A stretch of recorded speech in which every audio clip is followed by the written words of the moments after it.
In the shadow-filled streets of occupied Warsaw during World War II, where German soldiers patrolled with impunity, and the Jewish ghetto became a prison of unimaginable suffering, stories emerged of resistance that took forms both organized and individual, both public and deeply personal. Among these stories, one stands out for its audacity, its cold calculation, and its transformation of intimate human connection into an instrument of vengeance. The account of a Jewish woman who allegedly seduced 7 Nazi officers, each of whom subsequently disappeared after visiting her apartment, represents a narrative that captures the imagination precisely because it inverts the power dynamics of occupation, transforming a woman living under the most oppressive circumstances imaginable into an agent of retribution against her oppressors.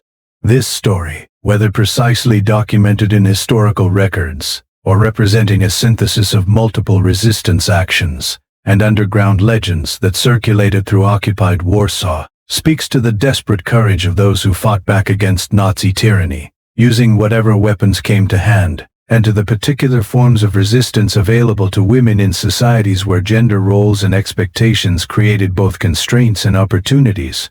To understand this story and evaluate its historical basis, we must examine the context of Nazi-occupied Warsaw, the situation facing Jewish residents of the city, the nature of resistance activities that occurred, and the ways in which accounts of resistance actions have been preserved, transmitted, and sometimes embellished in the decades since the war.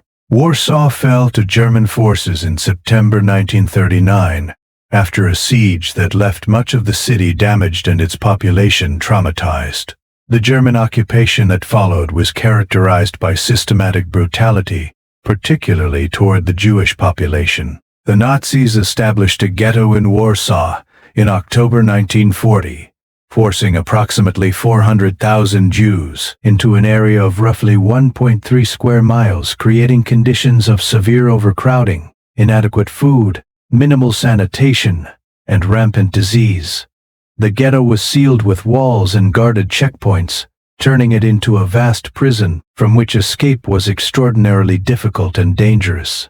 Within this nightmare environment, resistance took many forms.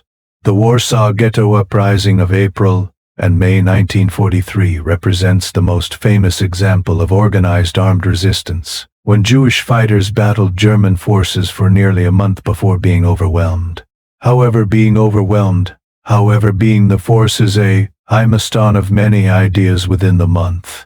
Resistance also included countless individual and small group actions, smuggling operations that brought food and supplies into the ghetto, underground schools, and cultural activities that maintained human dignity in the face of dehumanization, documentation efforts that recorded Nazi crimes for posterity, and acts of sabotage and violence against German personnel and collaborators.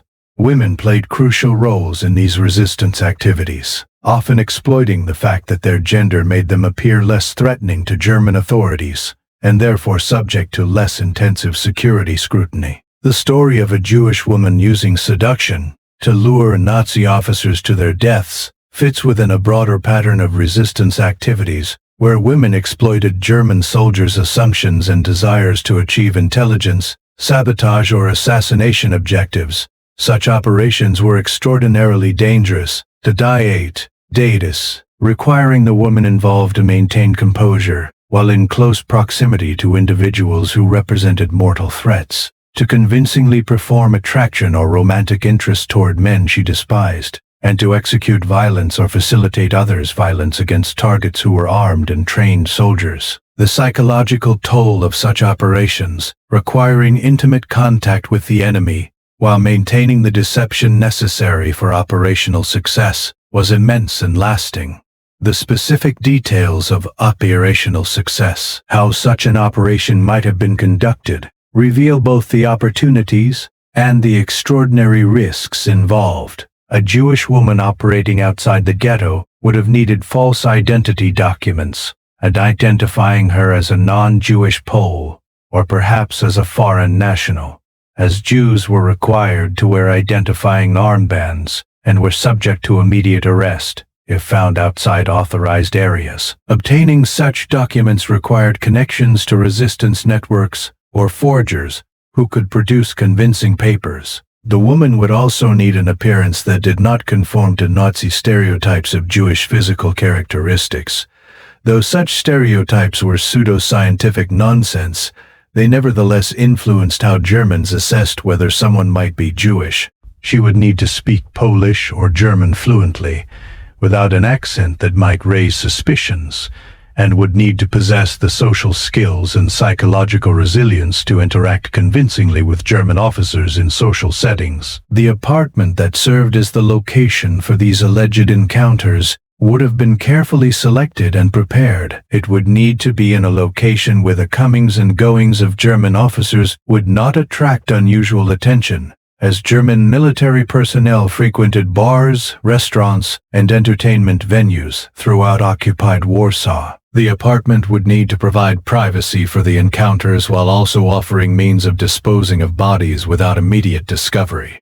This latter requirement presents one of the most challenging aspects of the story from an operational perspective. A human body is large, heavy, and difficult to move or conceal without attracting attention. The disappearance of 7 Nazi officers, even over an extended period, would certainly have triggered intensive investigations by German security services, who would have interviewed associates of the missing men, traced their last known movements, and conducted searches of areas they were known to frequent. The actual mechanism of these disappearances, assuming the story has a factual basis, could have involved several possibilities. The woman might have drugged the officers' drinks, incapacitating them so that accomplices could enter the apartment and remove them while they were unconscious or dead. The officers might have been killed in the apartment through poisoning, stabbing, strangulation, or other methods that could be executed quietly without alerting neighbors. The bodies might have been concealed in the apartment temporarily and then removed during hours when movement would attract less attention, perhaps disguised as furniture or other large items being moved. Alternatively, the officers might have been lured to locations other than the woman's actual apartment, perhaps to meeting spots where resistance fighters waited to ambush them. The resistance networks operating in Warsaw during the occupation possessed the organizational capability to conduct such operations. The Polish Home Army, the largest resistance organization, maintained intelligence networks, conducted sabotage operations, and executed targeted killings of German personnel and Polish collaborators. Jewish resistance organizations, including the Jewish Combat Organization that led the ghetto uprising, also conducted operations against German targets. These organizations included members with military training, access to weapons, and experience included members with military training. A woman working with such an organization could have served as the initial contact point, using her ability to meet and interact with German officers socially to identify targets, gather intelligence about their schedules and habits, and lure them into situations where they could be neutralized. The selection of targets would have been based on multiple considerations. The resistance prioritized eliminating German personnel involved in anti-partisan operations, those responsible for implementing occupation policies, those who possessed valuable intelligence, and those whose elimination would have symbolic or psychological impact. Officers visiting a woman's apartment were necessarily placing themselves in vulnerable situations, away from their units and security, motivated by personal desires that made them less cautious than they might otherwise be. The women conducting such operations would have gathered information about potential targets through conversation observation or intelligence provided by resistance networks with sources inside German military or administrative organizations. The psychological profile required to conduct such operations was extraordinary. The woman would need to suppress natural feelings of fear, disgust, and moral revulsion to maintain the deception necessary for operational success. She would need to perform attraction convincingly enough to convince the targets that her interest was genuine. She would need to maintain operational security, never revealing her true identity or purpose to the targets or to anyone outside the trusted resistance cell conducting the operation. She would need to cope with the knowledge that discovery would result in torture, the likely exposure and death of her accomplices, and potentially reprisals against innocent civilians, as the Germans frequently punished resistance actions by executing random hostages or destroying entire neighborhoods. The historical documentation of such operations is often fragmentary and incomplete. Many resistance operations were conducted by small cells whose members were killed during the war, taking their knowledge of specific operations to their graves. Written records of resistance activities were dangerous to maintain, as discovery of such documents by German security services could compromise operations and lead to arrests. After the war, survivors often remained silent about their resistance activities due to trauma, survivors' guilt, the difficulty of discussing such experiences with those who had not lived through occupation, or continued security concerns in the post-war environment, where some collaborators remained at large, and where Cold War politics complicated narratives of wartime resistance. The story of the woman who allegedly killed 7 Nazi officers may represent a specific documented operation, or it may be a composite narrative that combines elements of multiple operations conducted by different individuals and resistance groups. Such composite narratives serve important functions in resistance movements and in post-war memory. They provide inspiration by demonstrating that resistance was possible even under the most oppressive circumstances. They honor the courage of those who fought back, even when specific names and details have been lost. They assert the agency and humanity of victims who refuse to accept their designated role as passive sufferers. They specifically highlight the contributions of women to resistance, countering narratives that focus primarily on male combatants and conventional military operations. Similar stories of women using seduction or social interaction to facilitate resistance operations appear in accounts from various occupied territories during World War II. In France, female resistance members known as the honey trap operatives gathered intelligence from German soldiers through romantic relationships. In the Soviet Union, female partisans conducted operations that included using social interaction to get close to German targets. In Poland, women served as couriers for resistance organizations precisely because their gender made them less likely to be thoroughly searched at checkpoints. These documented examples establish that such operations were indeed conducted, and that women played vital roles in resistance activities. The moral dimensions of such operations deserve consideration. Using seduction and intimacy as tools of warfare raises complex ethical questions about deception, the instrumentalization of sexuality, and the psychological costs borne by those who conduct such operations. From one perspective, these operations represent legitimate acts of war against an occupying force engaged in genocidal policies and systematic atrocities. The Nazi officers who were targeted were part of an apparatus conducting mass murder, and their elimination potentially saved lives by disrupting occupation operations and demonstrating that collaboration with occupation forces carried risks. From another perspective, the operations required profound compromises of human dignity and normalcy, forced upon women by circumstances not of their choosing, extracting psychological costs that would persist long after the war ended. The absence of the targeted officers would certainly have been noticed and investigated by German authorities. The Wehrmacht and SS maintained personnel accountability, and the unexplained disappearance of officers would have triggered investigations by military police and security services. These investigations would have attempted to determine whether the officers had deserted, which was rare but not unheard of among German personnel, whether they had been captured or killed by resistance forces, or whether they had been victims of criminal activity unrelated to resistance operations. The investigators would have interviewed the officers' associates, traced their last known movements, and searched locations they were known to frequent.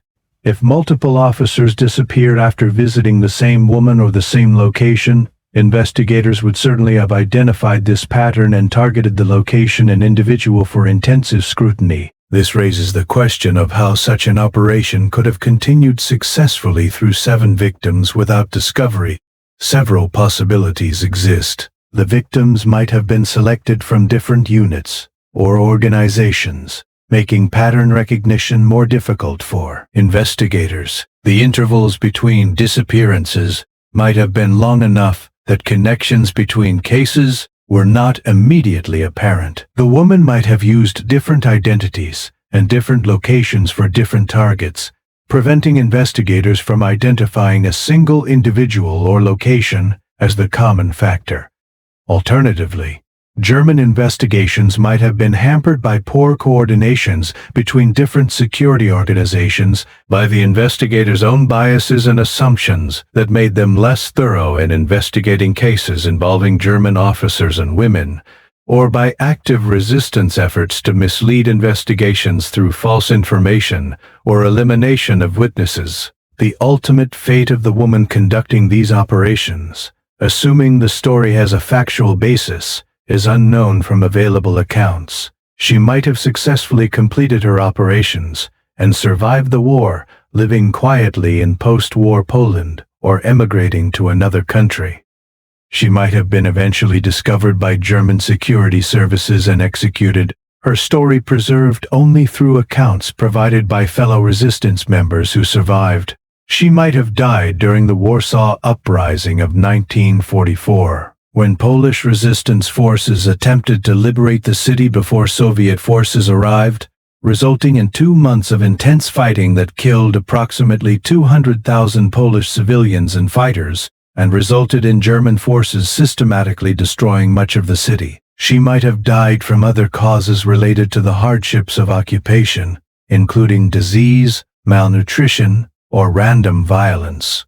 The story, regardless of its precise historical accuracy, has been preserved and retold because it serves important narrative functions. It provides an example of resistance that emphasizes individual agency and courage rather than simply portraying occupied populations as passive victims. It highlights the specific forms of resistance available to women in societies where gender roles created both constraints and opportunities. It demonstrates that resistance could take many forms beyond conventional military action. It offers a narrative of justice and retribution against oppressors who might otherwise have escaped accountability for their actions. In evaluating this story, we must balance respect for the courage of those who resisted Nazi occupation with careful attention to historical documentation and the ways narratives evolve through retelling. The story contains elements that are certainly plausible, based on documented resistance activities. During the Warsaw occupation, women did conduct operations against German personnel. Resistance organizations did assassinate German soldiers and officials. Jews who escaped the ghetto or obtained false papers did participate in resistance activities outside the ghetto. However, the specific details of 7 officers disappearing after encounters with the same woman represent either a remarkable operational success that somehow evaded German security, despite intensive investigation, or possibly an embellishment or combination of multiple separate incidents into a single narrative. What remains certain is that resistance to Nazi occupation in Warsaw was real, widespread, and conducted by thousands of individuals who risked and often lost their lives to oppose tyranny. Women participated in this resistance in numbers and ways that are only now receiving appropriate historical recognition. The courage required to conduct operations against armed occupiers, while maintaining cover identities and facing the knowledge that capture meant torture and death, deserves our deepest respect. Whether this specific story represents a documented historical operation or a symbolic narrative representing multiple acts of resistance, it honors the memory of those who fought back and asserts the fundamental truth that even under the most oppressive circumstances, human beings retain the capacity for resistance, courage, and defiance.